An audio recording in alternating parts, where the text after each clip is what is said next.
नमस्कार दोस्तों, आपका स्वागत है अपने चैनल स्टडीज ड्यूटी मोडोमियो में। हम लोग बीकानेर रियासत के किसान आंदोलन पढ़ रहे थे और जिसमें से हम जो जागीरी ठिकाने थे जो हमारे बीकानेर में, उनमें जो किसान आंदोलन हुए उनमें से हम 3 किसान आंदोलन पढ़ चुके थे। मतलब 3 ठिकानों में जो किसान आंदोलन हुए उनके बारे में हम चर्चा कर चुके थे। आज जो चौथा और जो अंतिम है, वैसे तो खूब छोटे मोटे ठिकानों में हुए, लेकिन जो अपने लिए इम्पोर्टेंट है उनमें से चौथा आज हम पढ़ेंगे, जिसका नाम है महाजन किसान आंदोलन। तो महाजन वर्तमान में बीकानेर जिले में पड़ता है और बाकी हम इस किसान आंदोलन के अंदर पढ़ेंगे। तो चलो शुरुआत करते हैं। तो महाजन जो गांव है वो वर्तमान में कहाँ स्थित है?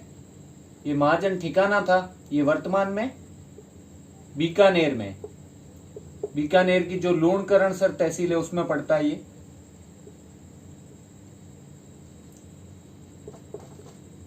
और पहले ये महाजन जो ठिकाना था ये प्रथम श्रेणी ठिकाना था बीकानेर का। तो प्रथम श्रेणी ठिकाना होने के कारण इसको विशेष प्रशासनिक अधिकार प्राप्त थे। प्रथम श्रेणी ठिकाना था, प्रथम श्रेणी जागीर, तो इस वजह से इसको क्या प्राप्त थे? विशेष प्रशासनिक अधिकार। इसका जो जागीरदार होता था उसको विशेष अधिकार मिल रखे थे राजा की तरफ से। इसलिए उसने क्या किया, मतलब एक तो लाग बाग भू राजस्व की दरें ये भी बढ़ा रखी थी। कारण क्या थे? तो सेम ही थे, बाकी जो होते थे भू राजस्व की दरें ज्यादा थी और लाग बाग तो थी। चराई की दरें जो थी, तो चराई की दरें और लाग बाग की दरें, इसकी भू राजस्व की दरें कम करने को लेके ये आंदोलन हुआ था। अब ये आंदोलन हुआ कब था? तो 1938 में। 1938 में ये आंदोलन, मतलब विरोध प्रारंभ हो गया था कि भू राजस्व की दरें ज्यादा है, चराई की भी दरें ज्यादा है, लाग बाग भी लगा रखी थी।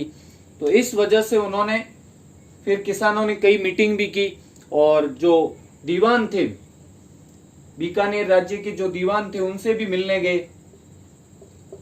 बीकानेर के दीवान से भी किसानों के प्रतिनिधि मिले, लेकिन फिर भी दीवान ने कोई खास कदम नहीं उठाया, नहीं कोई सुधार किया। तो बाद में 1 जनवरी, मतलब तारीख तो 16 जनवरी थी, लेकिन तारीख में अपने को ज्यादा नहीं पढ़ना है। तो जनवरी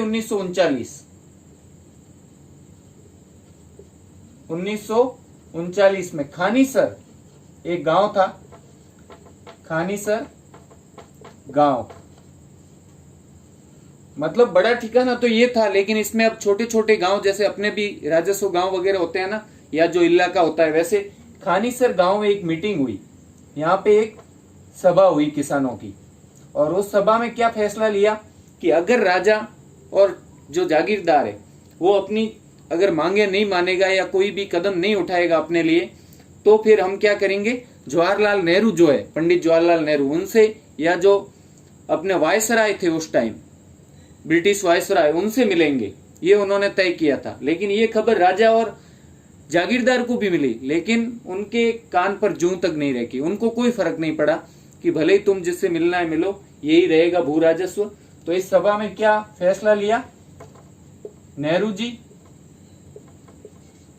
प्लस वायसराय से मिलेंगे अगर हमारी मांगे नहीं मानी गई,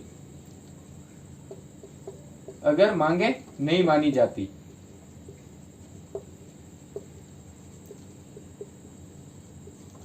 और इससे पहले भी ये दीवान वगैरह से मिल आए थे कई बार, लेकिन कोई फर्क नहीं पड़ा उनको।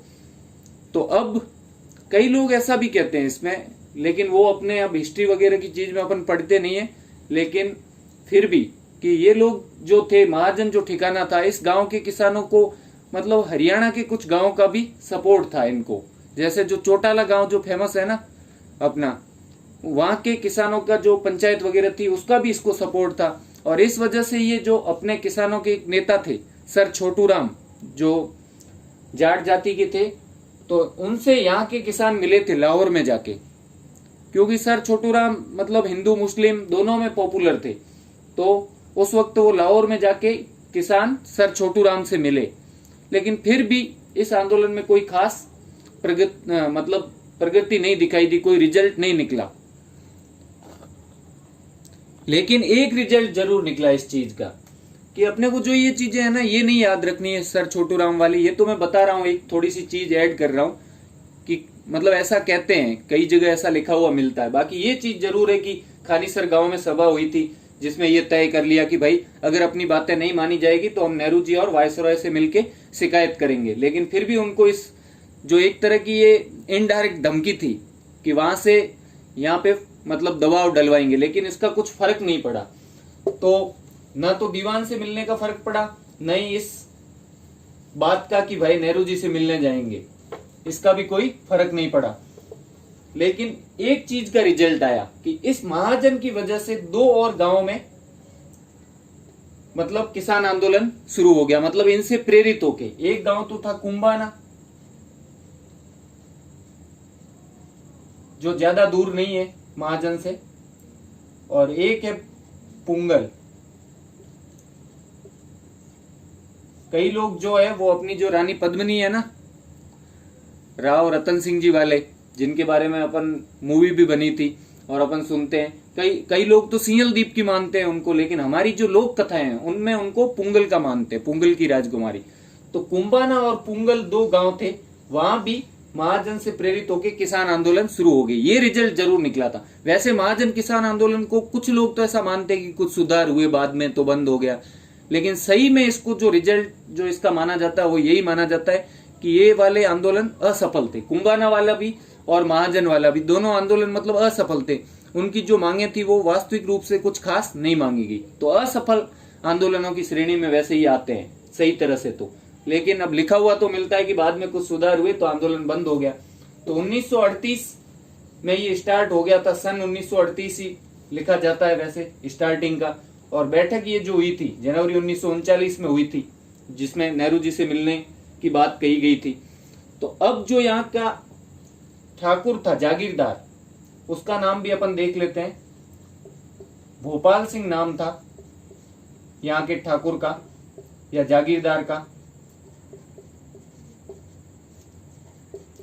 तो बाद में ऐसा कहते हैं कि धीरे धीरे इनके विरोध का वैसे तो कोई खास फर्क नहीं पड़ा, लेकिन 1942 में फिर राजा के कहने पे, ये मैं मिटा देता हूं,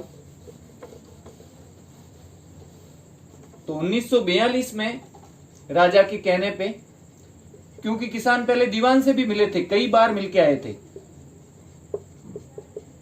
तो राजा के कहने पर जो यहाँ का जागीरदार होता है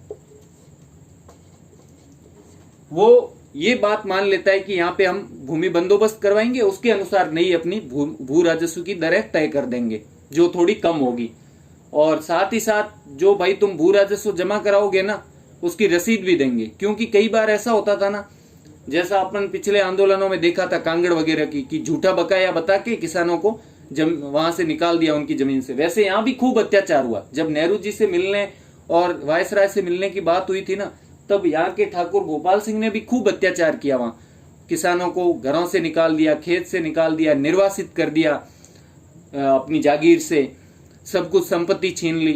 अत्याचार में यहाँ भी कोई कमी नहीं थी। लेकिन आखिर में उनका दीवान से मिलना वगैरह थोड़ा सफल हुआ कि 1942 में राजा ने भोपाल सिंह को कहा कुछ सुधार करो, नहीं तो असंतोष और आंदोलन बहुत ज्यादा फैल रहा है, आसपास और ज्यादा फैल जाएगा। क्योंकि कुंभाना और पुंगल इसी से प्रेरित थे, तो उनको लग गया कि इस आंदोलन की वजह से और जो ठिकाने हैं उनमें भी आंदोलन हो जाएगा। इस वजह से कि एक तो भू बंदोबस्त करवाएंगे, भूमि बंदोबस्त, और उसी के अनुसार नई भू राजस्व की दरें होगी, प्लस रसीद दी जाएगी, ताकि आपसे बाद में कोई झूठा बकाया या फिर कोई भू राजस्व जो जमा है उसमें कोई धांधली नहीं हो सके। रसीद देने की बात हुई। ये 2 चीजें ठाकुर ने बोला हम करेंगे, और कुछ उनके बकाया भू राजस्व में छूट भी दी ताकि आंदोलन बंद हो जाए। तो इस वजह से ये आंदोलन लास्ट में एक मतलब स्थिति पे आके खत्म हो जाता 1942 में।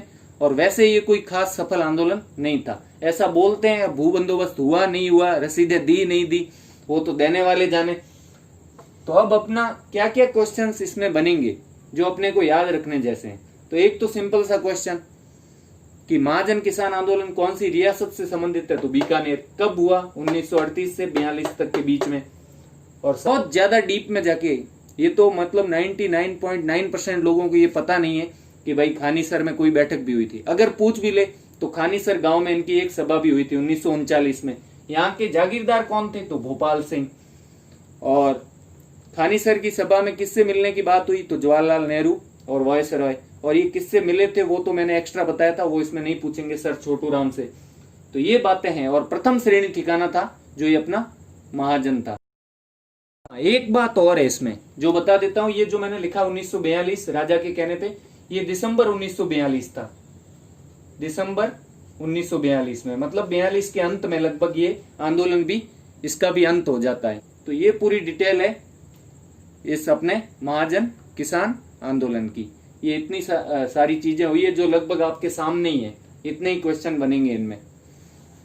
तो अगर आपको ये मेरा वीडियो अच्छा लगा हो तो अपने इस वीडियो को लाइक करें, और साथ ही साथ चैनल स्टडीज ड्यूटी अमोडोमियो को अगर सब्सक्राइब नहीं किया है तो सब्सक्राइब जरूर करें, और अपने दोस्तों से ज़्यादा शेयर करें।